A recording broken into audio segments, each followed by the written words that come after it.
BJP press meet सीधा प्रसारण ओडिशा गस्तरे आसुचंती 6 तारिख दिन सकाळ 10टा बेले बरहमपुर ठारे एक विशाल जनसभा को संबोधित करिवे एवं पुणी अपराह्न 12:30 बेले नवरंगपुर रे आउ एक सभा को संबोधित करिवे दुईटी विशाल जनसभा को संबोधित करिवे।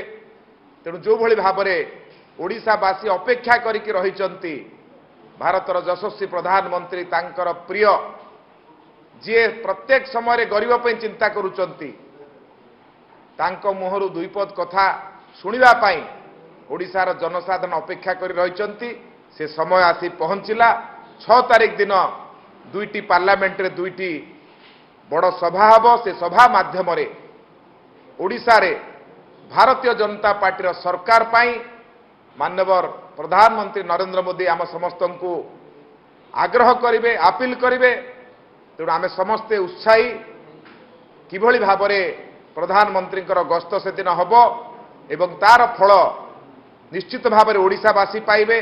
ओडिशावासी जो भली भाबरे प्रधानमंत्री नरेंद्र मोदी योजनारू राज्य रे थिबा बिजु जनता दल सरकार द्वारा वंचित होइचंती एठी जदि ओडिशा रे सरकार हबो केंद्र रे सरकार हबो ताहले केंद्र पठौथिबा योजना ओडिशा रे पहुंचीबो।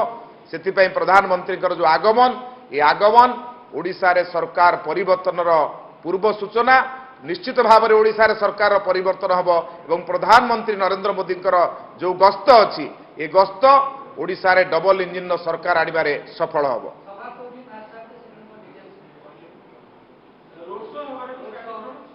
कहि देछि दीटा प्रथम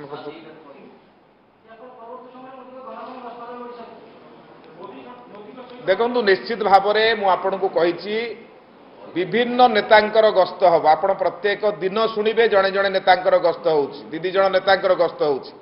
भारतीय जनता पार्टी भारत वर्ष आगे ओडिशार लोक होउचंती सबुठु आगे ओडिशा लोक अवहेलित होइचंती ओडिशार लोक अवहेलित होइचंती आकु भारतीय जनता पार्टी केंद्र ठीक भाव में घटना को आकलन करिचंती। तेणु ओडिशा रे किबळी भाव में लोक मोदी योजनार सफलता पाइबे तापई भारत सरकार भारतीय जनता पार्टी केंद्र पूर्ण मात्रा रे प्रयत्न आरंभ करिछि एवं सेथिपाई जेते नेतांकर आवश्यक सबु नेता एठिके आसीबे एवं ए सरकार रो मुखा को खोलिबे लोकंक पाखरे आग्रह करिबे जे ए सरकार हेले आपणकर उन्नति हबो। जदि ओडिशा रे जो सरकार अछि ये सरकार विकास नारे विनाश करुची हरिलुट करुची।